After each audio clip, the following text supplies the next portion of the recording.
Nakakain ka na ba ng prutas na kaimito ngayong summer? Isang prutas na napapanahon, masarap at masustansya. Subalit ilan pa lamang sa atin ang nakababatid na ang prutas ding ito ay maaaring sagot at lunas sa ilang karamdamang matagal mo na ngang iniinda. Mapadiabetes man yan, colon cancer, pamamaga, panlalabo ng paningin, diarrhea, at pati na rin sa kalusugan ng ating mga utak. Hello, what's up? Your best here. Sa videong ito ay ating pag-usapan ang napakarami palang pakinabang ng prutas na kaimito. Dahil baka hindi mo rin alam na pati pala ang mga buto nito ay magagamit mo, lalo na nga sa mayroong nasisira ang tiyan o mayroong lagnat.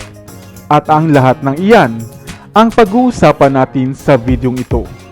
Pero bago tayo magpatuloy, kung bago ka pa lamang sa ating channel, ay huwag mong kalimutan na pindutin ang subscribe button at ang notification bell at mag-follow na rin sa ating Facebook page upang lagi kang updated sa aking mga bagong uploads.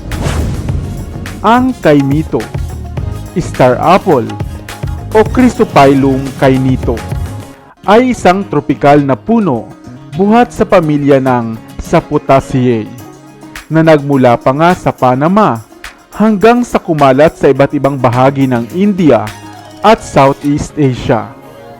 Kilala ang kaimito sa ilang katawagan katulad ng kainito, purple apple, estrella, kaimitir, adjara, at kaimite.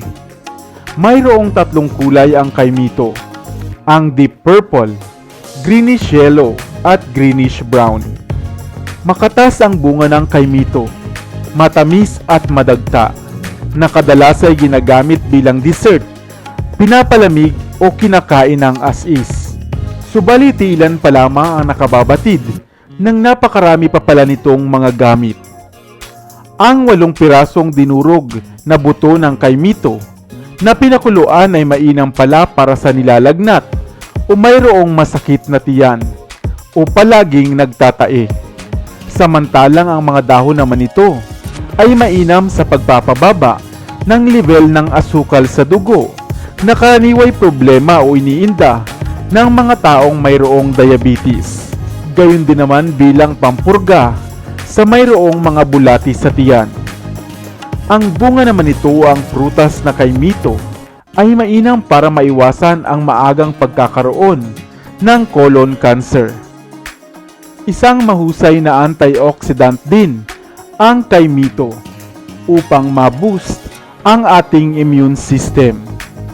Ang alkaloids, flavonoids at phenols naman itong tinataglay ay isang mabisang anti-inflammatory agent upang malabanan ang pangmatagalang problemang pamamaga sa ating mga katawan. Ang mataas namang pectin at fiber nitong taglay ay maaaring makatulong upang malabanan ang diarrhea at ilang problema sa daloy ng ating bituka. Mainam din ito para sa kalusugan ng ating utak o ng memorya. Ang kaimito ay mayaman din sa calcium, phosphorus at potassium na mainam para sa malusog na buto at mga ngipin. Kaya naman kung madalas ka nang nakakakita ng hinog na kaimito, ay yun na itong subukan. Masarap na, ay napakarami pa palang sustansyang daladala. Katmon o Delinia philippinensis, Philippine Simpo o elephant apple kung tawagin. Isang puno na may kadalasang taas na 15 talampakan. Mayroong mga makikintab na dahon at mapuputing bulaklak.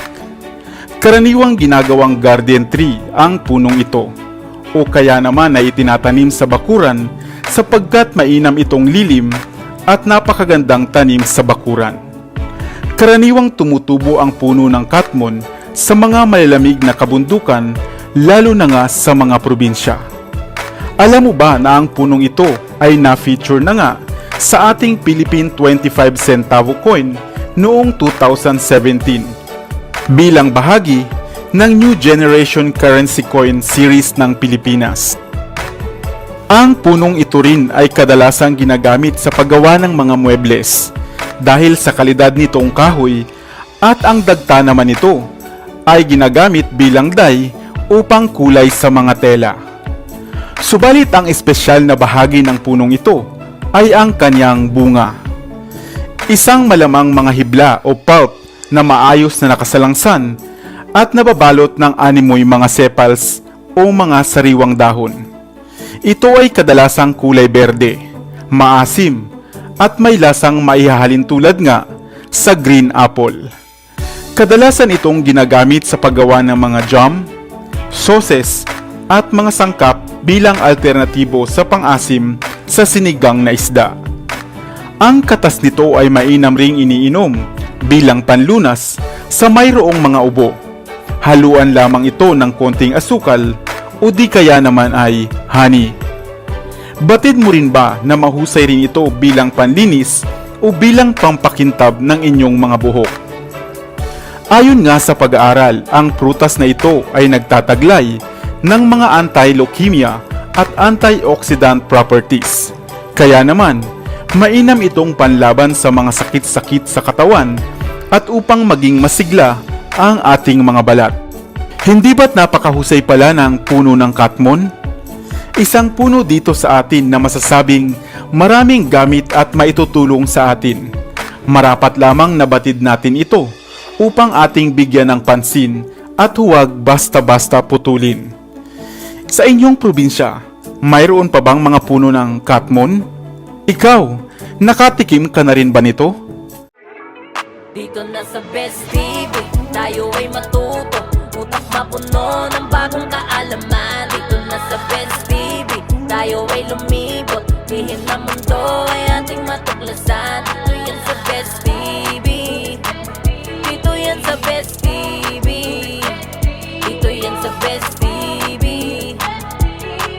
Sapagkat lamang ang lagi may alam. Dito yan sa Best Tara TV. be, sabay-sabay tayo na matuto. Pagkat dito sa mundo lamang ang siyang marunong. Ating utak sa linan ng panibag.